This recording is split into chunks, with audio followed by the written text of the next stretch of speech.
War Memories sends respectful greetings to all of you veterans and friends. We invite you to continue following Part 3, which is also the final part of the full memoir of a reconnaissance soldier from Company 20 by author Tran Ngo Quang. In the previous episode, you heard that after a period of hunting down a mock in the vast forests of Lake, our regiment moved to the Pinph Samal area on the Cambodia-Thailand border. The enemy at this time had been emboldened and resupplied by their foreign backers, so they began to turn back to harass our units. They planted mines and raided the outposts up front, resulting in wounded and fallen soldiers who had to be evacuated to the rear. Thus, the outposts along the road at that time became transit stations, while our unit continuously sent out teams to perform missions to locate enemy bases. One day early in the morning, we received orders to set out to hunt down enemy bases in the border area of Thailand and Cambodia. Our team this time was led by platoon leader Tran Dang Sam, a native of Kanlok. Before we step back into the smoke and fire of the battlefield to relive these unforgettable memories, please take a moment to subscribe and turn on notifications. Your support helps ensure that the sacrifices and the youth of these soldiers are never forgotten. Now let's return to the front lines. After the gear was prepared and while we were waiting for Mr. Sam to receive orders from the command staff, originally Doan and I were supposed to go. However, when it was time to prepare for the march, Doan and I were told to stay home because we had just returned late from a mission the previous day. Replacing the two of us were Theo, a native of Hai Phong, and Hote, whose hometown was in Hung Khe. According to the plan, this search operation would last for about 7 days before they returned. I should also briefly mention that during this period, fundamentally, we were hunting for enemy bases located along the Cambodia-Thailand border, and sometimes we went as deep as 2 or 3 miles into the territory. Being allowed to stay home, a few of us brothers went back to the regiment headquarters to receive grain and food supplies, taking the opportunity to gather more bananas and papayas to bring back as food for the unit. That meal, the guys who stayed behind received the supplies, while a few others and I took the chance to go pick bananas and papayas. By near noon, everything was completed. Normally, whenever we finished work, we would inevitably stop by Company 17 to rest and hang out for a while, but this time we did not. A soldier at the regiment ran out and said soldiers of Company 20 need to return immediately. So we hurriedly walked straight back without daring to rest along the way. As soon as we arrived at the unit, we heard the thunderstruck news to go up immediately to Company 14 to bring back the wounded and fallen soldiers of Company 20. So without anyone telling anyone, we threw down all our stuff and ran headfirst up the road. On the way there, we met some fellow countrymen carrying our injured brothers back first. Among the wounded were Thien and Taim from Nay Bin and Fus from a Sun Bean. There were 3 fallen soldiers, Mr. Sam Hote from Atin and Theo from Hai Phong. The brothers had hit mines while on their way back to the unit. When we went up to retrieve the bodies, there was still dried rice in Mr. Sam's mouth. As for Hote, when he arrived at Company 14, a fellow countryman gave him a little water to drink, and he stopped breathing right then and there. At that time, Mr. Bayo, the company commander of Company 20, was so angry he gave that soldier a slap. Another guy named Phong, a soldier from Anam Nin, was only slightly wounded, so he was able to run back to call for help from a nearby unit. Later, he recounted that when he ran back along the large stream to call people up to save him, he encountered many enemies resting by the stream bank, and he had to take a detour to run back and call our brothers. Dawn and I at that time carried Hote and walked at the end of the formation. The atmosphere was incredibly tragic and painful. No one said a word to anyone, just trudging along silently. All the fallen brothers carried on hammocks, were only covered by a single poncho. The jungle path was very difficult to traverse, and by then it was nearly dark. Occasionally, the poncho covering the fallen soldier would get snagged on forest trees and pulled off, so we had to stop and set the stretcher down to cover him again. For Hope, the 2 of us and the fallen soldier kept fumbling in the dark forest. Because we had tied the hammock to the carrying pole too low and were walking in a difficult forest, we had to stop to retie the hammock higher. At that moment, Doan spoke to the fallen soldier Hote, saying, "Okay, it is dark now. If you love us, then try to lie still so we can bring you back in time to be with the brothers." I do not know how it happened, but from that moment on, Doan and I seemed to walk more lightly and no longer got snagged by any forest trees. It was about 8 p.m. when we arrived at Company 17. We rested for a while and then walked straight to the regiment headquarters. After handing over the fallen soldiers to Company 24, the 2 of us clattered along the jungle path following the communication lines back to our unit.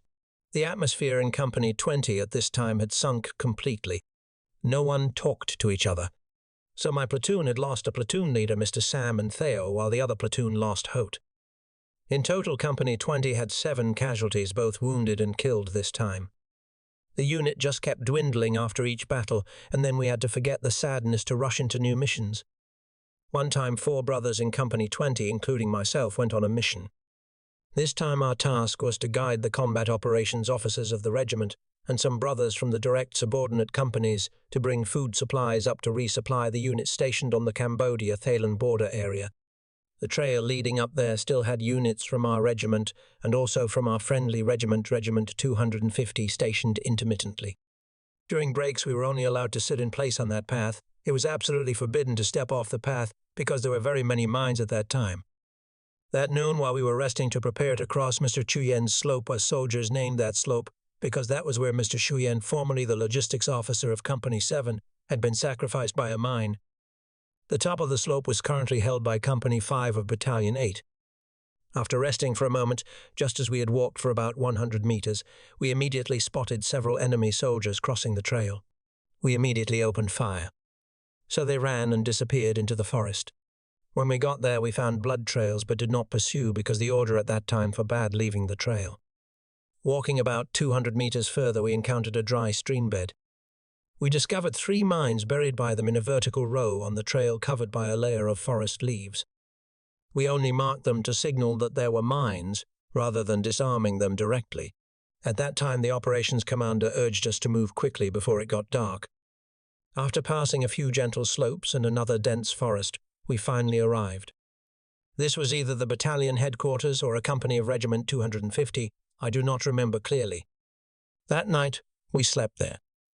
In the night, I crawled over to the bunker of a guy named Than, also known as Thanluck, and a guy named Mine. The 2 of them were my classmates since middle school, living in neighborhood 2. Later, Than also sacrificed his life due to a mine. At this unit, we saw that the trenches and bunkers were built very solidly. That night, I lay talking with my friends until late, mainly asking about Kwai and Dung from the same neighborhood who had sacrificed their lives and at what time. Being too tired, I fell asleep without realizing it. The next morning, our group continued to move forward towards the Cambodia-Thailand border. It was not until nearly noon that we arrived. After handing over the food to the friendly unit and waiting for the operations officers to work us, soldiers took the opportunity to visit the bunkers of our fellow countrymen. This was the station of a company belonging to Battalion 8. I do not remember which company exactly. The station was located on a gentle hill. The forest trees were relatively dense, but in the middle of the hill the trees were somewhat sparser. The command post of that company was stationed right there. Here there were bunkers with roofs covered by ponchos, communication trenches, and combat positions connected to each other. We thought we would return in the afternoon, but it was not until the next morning that we could go back because that afternoon the officers from the regiment's combat staff worked with the company and platoon officers a bit late, so we could not make it back in time to the intermediate outpost of Regiment 250. The next morning on our way back, when passing the location with the mines, we saw that they had already been disarmed by brothers from some unit. This mission was mainly to deliver food supplies and guide the operations officers to the forward units, so we walked on trails and passed through intermediate outpost units, which was safer. On the way back, when passing our unit's location, we returned to our unit immediately while the operations officers and the brothers in the remaining sections had to walk another 5 to 6 miles past Company 17 to get back to the regiment headquarters. During that period, our unit was stationed right near a 3-way stream junction, so we could bathe and wash comfortably, but we were very short on green vegetables and sunlight. So occasionally we had to go back to the regiment headquarters to improve our diet with green bananas and papayas, as those were 2 types of fruit that could be saved to eat for several days. As for our unit, besides the times we went on missions, we still frequently had to organize small groups to sweep the area surrounding the unit station. And during one of those sweeps, I almost died from a green pit viper bite. It was while I was bending down to crawl through a thick bush. My left hand rested on a large tree root, and right, there was a snake as green as a leaf about the size of a finger flicking its tongue, and my hand was right in front of its mouth. Luckily, it did not bite. At that time, the stationing positions in the unit still had to be shifted a lot to suit the terrain, so we did not yet have a fixed place to stay. Our bunkers and trenches were also makeshift, mainly digging a long and wide hole enough for about 2 or 3 people to lie down, covering the top with a poncho and having a few sharpened bamboo stakes planted around. After a while, our Company 20 moved positions again. This time we moved to the rear of the regiment headquarters in the direction from Pin, going inward on an abandoned road that we had marched on before. At this new position we had to sweep every day and at night, organize small groups to go outside the unit to set up ambushes, but for a long time we did not see a single soul. Yet some time later, when Company 16 with their 12 7mm firepower was stationed here and also went out to ambush, they fell right into a Pol Pot ambush located exactly where the 2 watch bunkers were. That time a guy named Cat, a soldier from the class of 78 from Thatch, has sacrificed his life in the forest at dusk while on his way to the ambush position. One day we went on a mission. The troop strength this time was a platoon, calling it a platoon to sound impressive, but there were only about 10 soldiers. The team that day was led by Mr. Fung, the deputy company commander. Our mission was to search towards the direction of Pin on an abandoned road. After several days of searching, we did not encounter the enemy. However, we discovered quite a few trails leading to the rear, proving that this was the enemy's supply route from the border direction to the rear. But because we were too far from the formation, we could not do anything. After a noon spent trying to ambush, to see if we could catch anything, passing several hard days but yielding no results, we had to return because the designated day had arrived and our food supplies had run out. I do not know how Mr. Fung reported it when we got back, only suffering for us common soldiers. Whenever there is an order, we just go. After resting for a few days, we continued to receive a new mission. The food carried at that time was only dried rice and dry rations, things that honestly we were sick of up to our necks. This trip there were only 8 souls, led by the vice platoon leader named Song, a soldier from the class of 76, who was also given the nickname Tran Sung by the brothers after a few days of continuously changing ambush positions, but seeing no enemy the day came to return on the way back. When we were only about 5 or 6 kilometers from the unit, we stopped to rest for lunch by the Sankei River right at the collapsed bridge location where the road led straight to Samlot at that time. Than and I sat on a rock ledge to shoot fish for food. Then was from State Farm 15 in Yadan and had the nickname Grenade Launcher with a sad voice, then told me his story that the death anniversary of his parents was approaching. They died from American bombs. He had an older sister above him, so he was the only son, but he had volunteered to join the army. The 2 of us just whispered and chatted like that until after eating we hit the road to return to the regiment headquarters. The road in this area was quite easy to walk because it was a sparse forest area only a few kilometers from the regiment headquarters. There was a trail leading back to the regiment I was leading at the time. When approaching a fork in the trail, because I was busy talking, I walked past the turn. Brother Song, who was walking second right behind me, said, "Hey, we missed the road." While speaking, he turned toward that path, so it turned out Brother Song took the lead, followed by Than, and I was behind him. When we had walked about 500 meters from that fork on the trail, we saw a tree root as big as a calf running across the path. I do not know if Brother Song stepped on the root or stepped over it. I only heard a boom ring out and saw dust and smoke blind us. He stepped on a mine. Brother Song was lying, writhing in a pool of blood, while Than collapsed behind him. We hurriedly rushed up to apply first aid to both of them and simultaneously cut trees to make stretchers to urgently carry the 2 brothers to the surgery station. Brother Song lost his right leg, while Than wore an ammo vest on his chest like armor. But I do not understand how a piece of shrapnel managed to slip through the gap between 2 magazines and pierced his left chest. The wound was only as small as a peanut at that time. We thought Brother Song would sacrifice because he triggered this Kai 58 mine, but when we arrived at the surgery station, Than had already stopped breathing on the way. As for Brother Song, he was urgently transferred by the regiment truck to the Division Forward Hospital located in the Andong intersection area, and must have been hit in the heart. So once again our unit went on a mission without achieving results, but suffered heavy losses due to mines later when we returned to the Long Bin station. Brother Song came to visit us. Thinking about it, I felt so sorry for them. I still have not found his sister's house to light an incense stick for him. I truly feel guilty toward my friend. After staying here for a while, we moved to a new position, this time near the Andong intersection area, to station in a village. In this village, there were many stilt houses. Later, I remembered there was a 105mm artillery unit of Regiment 250 stationed right in front of this village. In this new position, we had the mission to sweep behind the position of the forward division headquarters. We stayed here for only about 15 or 20 days, and then continued to Move positions. Truly, the unit kept spinning like a lantern with no fixed standing position. This time the position was right on the road axis from Ndong intersection into Samlot. This road was about 4 kilometers long. On both sides of the road were mainly banana and areca palm forests. About 2 kilometers from Ndong there was a small village with a few stilt house roofs, but the floorboards had been stripped, leaving only the house frames roofed with iron. Here there were many durian trees. The 12.7mm Company of Regiment 250 was stationed here at this time, mainly holding the west side of the road, while on the east side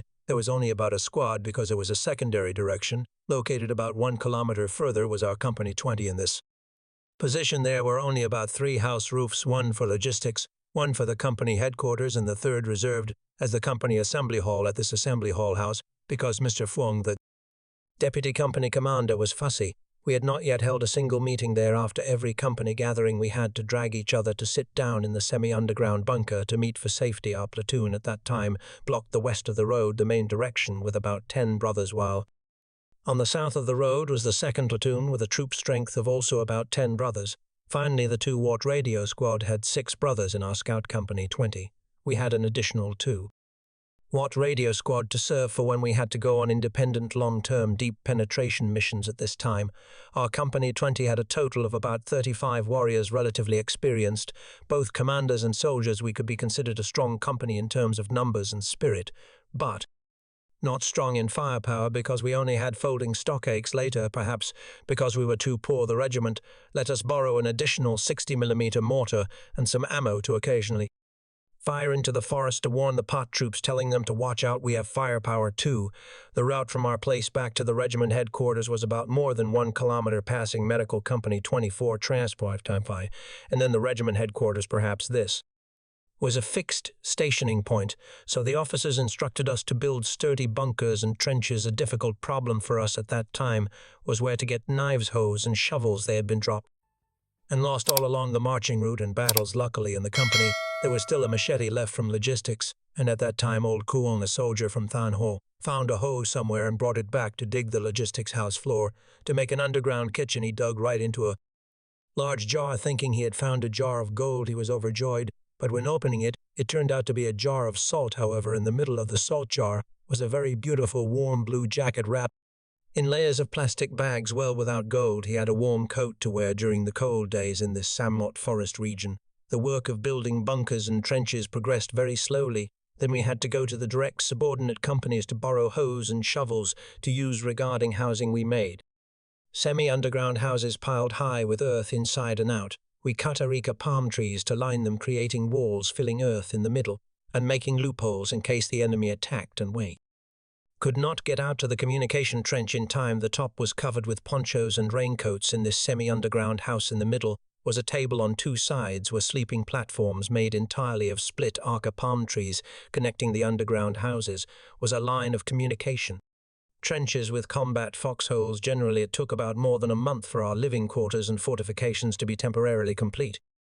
At this time it was the dry season, so water was still a difficult problem for us, because if we wanted water we had to go up to the regiment headquarters to carry it back, taking 2 raincoats tied up and using a stick like a hammock yoke. Every time we went to get water, soldiers had to carry guns to escort those trips. To get water we had to take the opportunity to bathe and wash immediately. Otherwise we would smell sour, and our clothes would be stiff like dry leaves because they were dyed the color of red dirt. The defensive battlefield was now complete. We had to take turns in teams to search the terrain in front of the company's stationing position. Surrounding our position were vast banana forests, mixed with areca trees with ripe yellow fruit. These areca trees helped us make fortifications, bunkers, and sleeping platforms, along with very beautiful field tables. Right in front of our platoon's outpost were 2 jackfruit trees with many large fruits.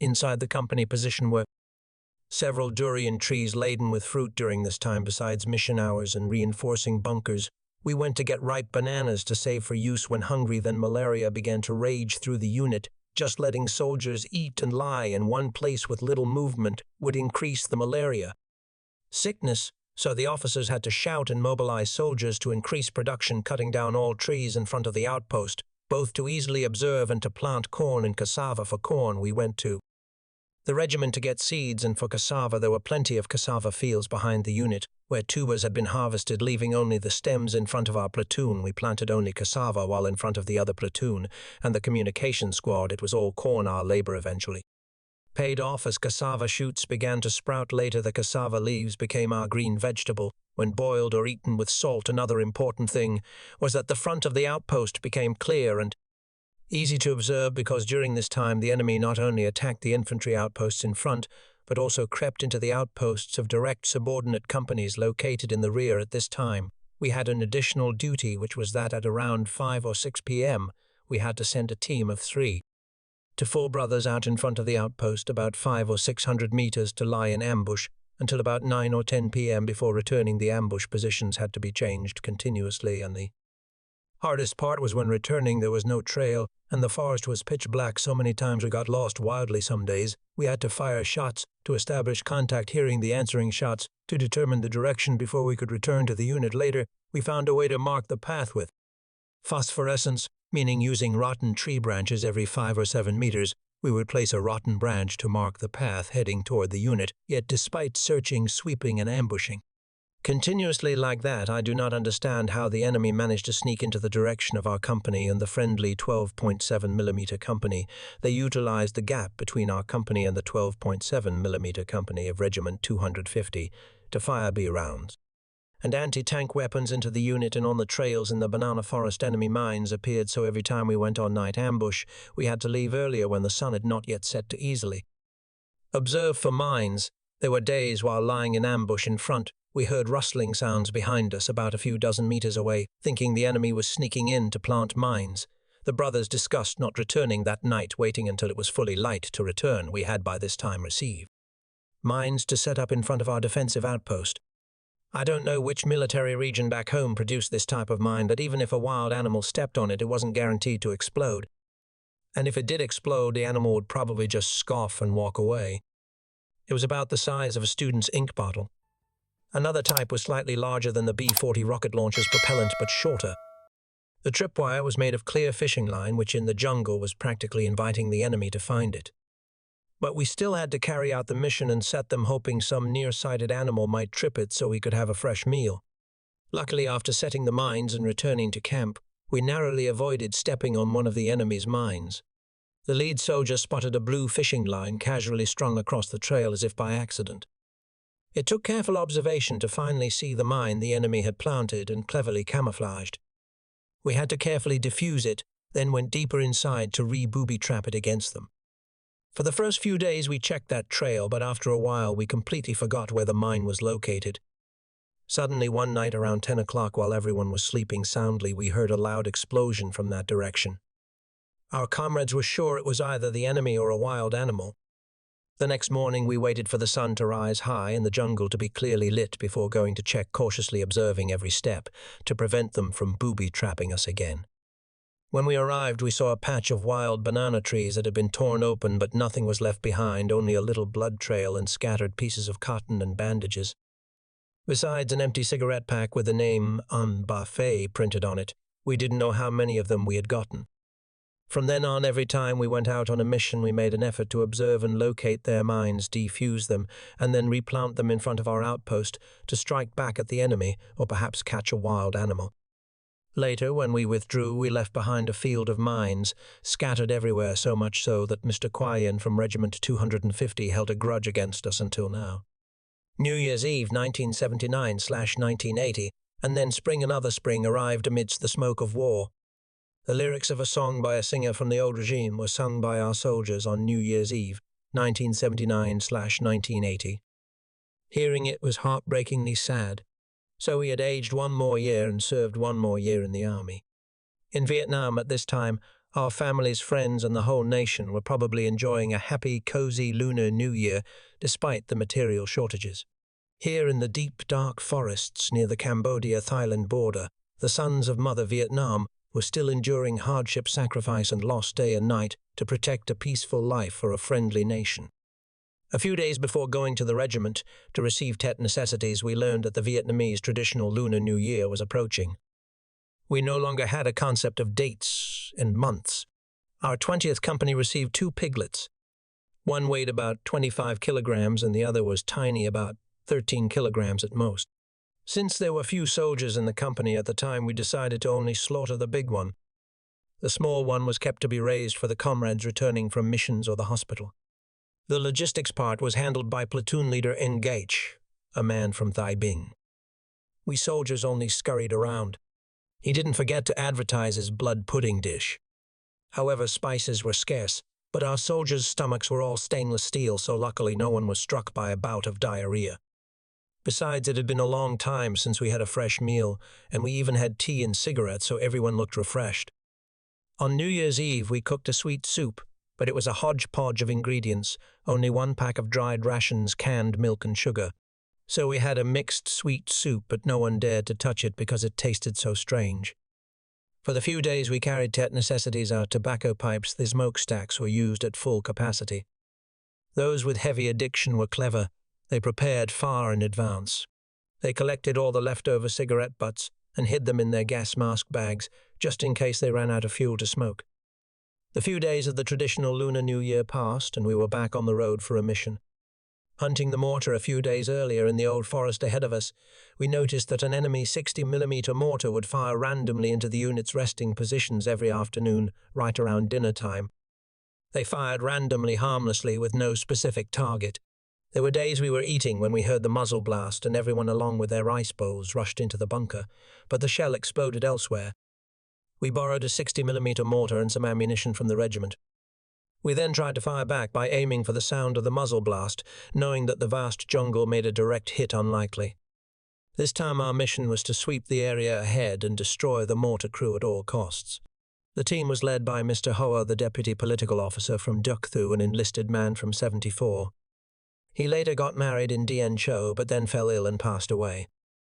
That day we started from the 15th Company, looped around the left flank, following the large stream, then widened the circle past the regimental headquarters and finally reached the front of our company's position. Those Pol Pot guys were like ghosts. After days of searching in the jungle, we only found the location of their mortar firing position. As for them, they had completely disappeared. When we ran out of rations, we had to return.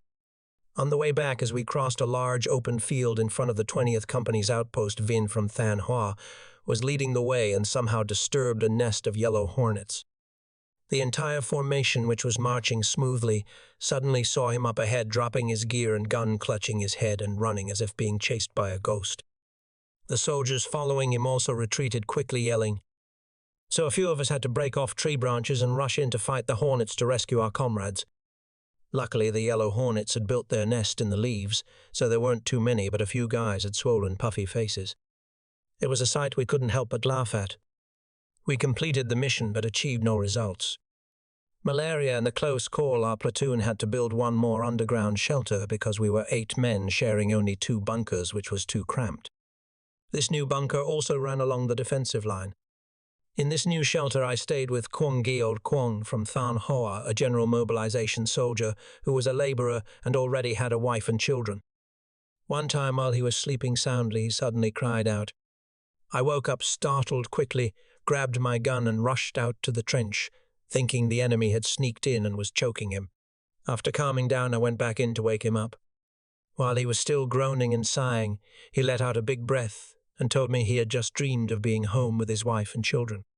It was truly sad for the old man traveling thousands of miles, and his beautiful dream of his wife and children was ruined by me. Later, Duke returned from the hospital and stayed with me while old Kwong went to logistics to replace Mr. Lu Yen, who had to go to the hospital with malaria. So at this time there were comrades returning from the hospital and others who had to leave for it.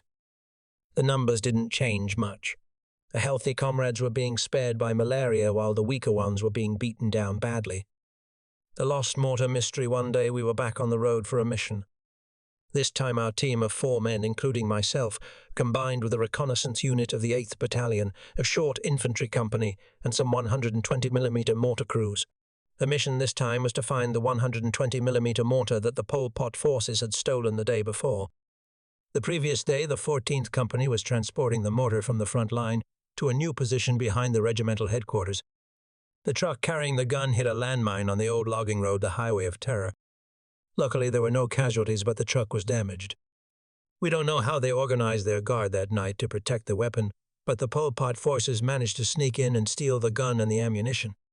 The next morning only the damaged truck remained, so we, the reconnaissance soldiers, had to take the heat. Starting from the spot where the gun was lost, we followed the enemy's tracks to find it. The officer's assessment was that something so heavy couldn't have been taken far, but they were overconfident and underestimated the enemy. We had to struggle for several days following the tracks all the way to the Cambodia-Thailand border, but still saw no sign of them, only retrieving one shell they had abandoned.